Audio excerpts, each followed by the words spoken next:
Welcome to my channel, friends. I'm Gary Vriawan, and today we're trying to do a little bit of landscape photography here in a beautiful location called Menoreh Hill here in Yogyakarta, Indonesia.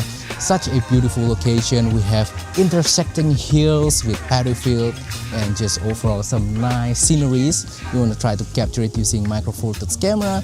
So yeah, this is part of my everyday photography vlog. You can check out the other vlogs up here. But anyway, today the goal is trying to capture some interesting things going on the scenery, some people crossing by the road, and then also trying to focus on some compositions on the landscape. Hopefully this is something that will help you to learn more about photography. But anyway, I'm using Micro Four Thirds camera and lenses today. So my main camera will be the Panasonic Lumix GX850, this guy right here. I'm using a few different lenses. Today I brought the 12 to 32mm kit lens, and then I also brought the 35 to 100mm Panasonic Lumix mini telephoto lens, and also I brought a portrait lens 20mm f1.7. We'll see which lenses that we will use on today's video. But yeah, such a beautiful location, very nice, very serene, and yeah, I hope I can take some nice pictures. So now let's try to find some compositions. Alright, so first thing we gotta do is I wanna use the 12 to 32mm with the GX850.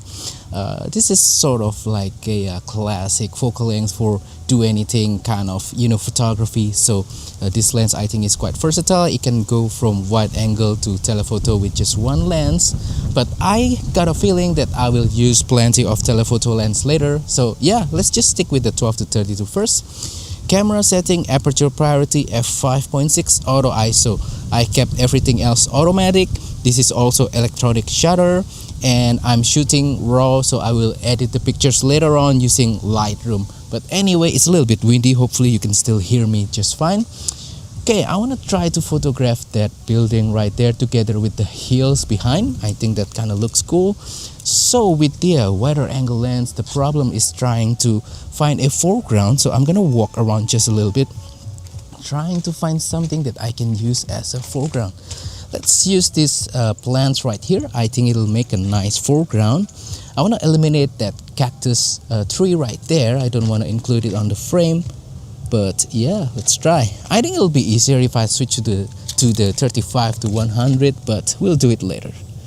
Right, where's that building? Right there. This is 32mm, so zoomed in all the way. Right, got some pictures. It's a little bit difficult because it is actually very bright and sunny right now. So yeah, got some pictures. I don't know if I like that one or not. So as we see right here, we have plenty of hills that we can use to photograph. Problem is this lens is very wide, so we need some foreground, as I mentioned before. Okay, I'm gonna step back.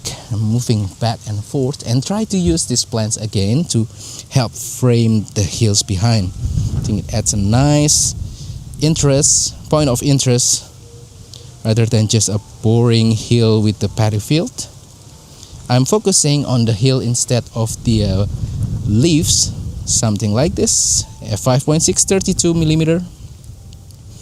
Hopefully it looks nice. Right, got some pictures. We have some trees right there. I think looks kind of interesting. Lonely tree in the middle of the paddy field. Nice. All right, I hope you can see what I'm doing on the camera. Nice. All right, so I switched to the 35 to 100mm lens on the GX850. I think this is a much better choice. I'm a little bit frustrated before with the limited focal length. I think this lens will do better in this kind of situation. So as you can see right there, we have some people riding like motorcycle or scooter. I want to try to capture it together with the hill, so the people will make for a nice foreground. f5.6 50mm ish. Let's capture some picture. All right. Looks kind of cool. A little bit to the right. Right, taking some pictures. Nice. What about that hill over there? So we got this nice kind of road right here across the whole frame that makes for a nice foreground. So one thing about telephoto focal length is that you don't have that obligation to include a foreground, or if you want to use a foreground, you can use a simpler one like this road right here. Ooh, the wind very strong. I hope you can still hear me. So this is about 50-ish millimeter. I think that's good enough. Alright, let's try to capture the hills with the road. Looks kind of nice. f5.6, everything else automatic, 50 millimeter ish. Now let's try to capture that building again. I think with the tighter focal length it should work better. Oh, let's zoom in a little bit more, 70 millimeter. Alright, something like this. I hope you can see what I'm doing in the camera. Alright, yeah, looks kind of cool. I'm going to zoom in all the way to 100 and see what happens, focusing on the building. Alright, something like this. Oh, there's a person right there. I want to try to capture. Let's do vertical. Wait for the person to pass on the frame. Nice, I got some. Again, right, got some. Nice. Yeah, very fast autofocus. People always tell me that, oh, Micro Four Thirds autofocus sucks. No, it's actually the fastest. Can you believe it? I mean, like for single autofocus, this is the best, but for continuous, I think they are right. It's a little bit slow and it always hunts. So single autofocus all of the time, I think it's a better choice for Micro Four Thirds. Anyway, I'm trying to recapture that unique looking building right there. By the way, this is about 2:30 p.m. So yeah, the sun is not in the optimum position, but oh, we have some people riding a motorcycle. I want to capture that people on the motorcycle again. I think it looks kind of cool. Makes for a nice kind of foreground of interest. Adds a context, like the context of size. So we can compare the size of the hill with some person. Always makes for a nicer landscape photo. Yeah. Now let's try to avoid using foreground completely. Let's just photograph these hills without any prominent foreground. So yeah, 50 millimeter. Maybe I will kind of crop the image later. Something like this. Alright, nice. Plain and simple. I don't know if it will look nice or not, but this is just experimentation. Let's try the hills on the right. So the sun is currently right there, so the hills on the right will get better kind of lighting. There's also some white houses right there. I want to try to photograph it later. Alright, now it's like this. We have a little bit of foreground created by the trees in front of the hill. f5.6, 60 millimeter ish. Looks nice, looks nice. Let's try that house right there. 100 millimeter vertical composition. Let's try horizontal. Nice. I think we have some trees that help to frame the house better. Let's zoom out just a little bit. This is about 90-ish millimeter. There's some bird flying on the foreground. That looks kind of cool. Well, I want to try to explore this area again. There are some people riding the motorcycle again, or scooter. 70-ish millimeter vertical composition. I'm focusing on the intersection between the hills. Alright, looks nice. f5.6, capture some pictures right now. Alright, looks kind of cool. That lonely motorcycle right there, let's try to capture it with the hill. Ooh, nice, yeah.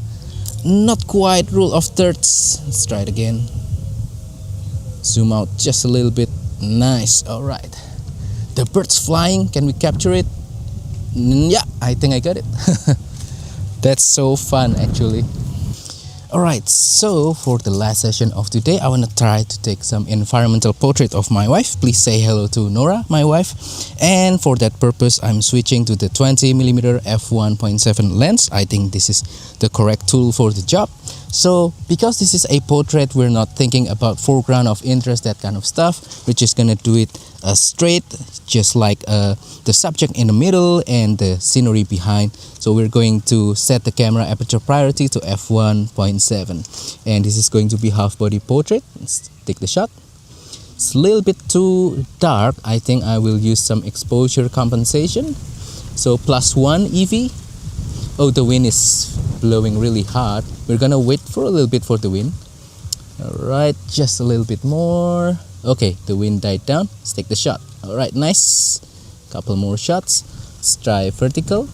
Be careful with the hair. Alright, nice. Okay, we got some shots. Nice. Nice, one more. So this is just straight in the middle. We don't do rule of thirds like very strictly. I'm just focusing on the subject, and we have to be careful with the crops not to cut her, joints or anything like that. Again, f1.7 auto ISO. Be careful with the hair. Right, this is nice. Alright, couple more shots. Yeah, the wind makes it really challenging, so we have to be patient. But I think we got some great shot already. Nice. Right, one more composition for the portrait. So still same camera setting, f1.7, 20mm aperture priority. The wind is actually quite crazy, so I'm going to do slightly wider shot, but still focus on the subject. 1, 2, 3. All right, the wind makes it really challenging, but we're just gonna crack on. All right, horizontal. Let's try vertical again. I think this is quite beautiful. I'm going to try to eliminate all sorts of distraction like the cactus tree, and just focus on my wife and the wind and the scenery behind it. 1, 2, 3. Yeah, it's quite challenging because of the wind. We just have to be patient. That's all. Horizontal. Nice. Hey friends, sorry for interrupting this video.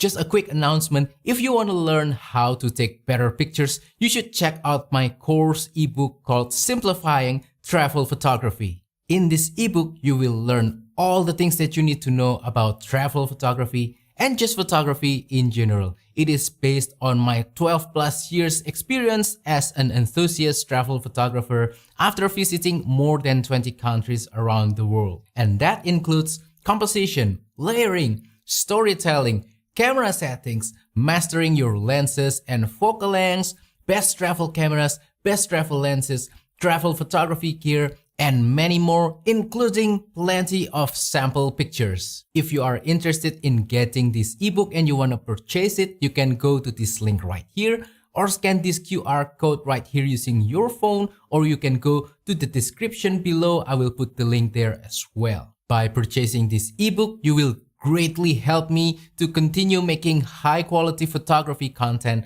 on this channel. Thank you, and now let's continue with the video. And that wraps up today's video. Hopefully this has been interesting, fun, informative, entertaining, and inspiring for you.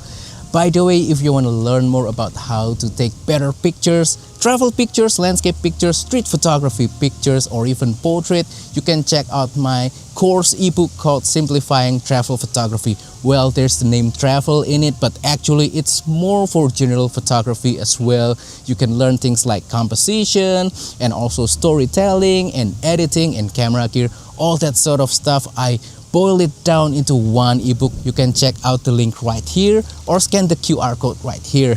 Anyway, please let me know on the comment down below, what do you think of today's pictures, which one do you like the most, and also don't forget to support my channel by liking this video, sharing this video, subscribing to my channel down below, and if you want to support my channel even further, consider using the affiliate links on the description below or use the super thanks button to make a small donation to my channel. Thank you, and I will see you on the next video. Goodbye.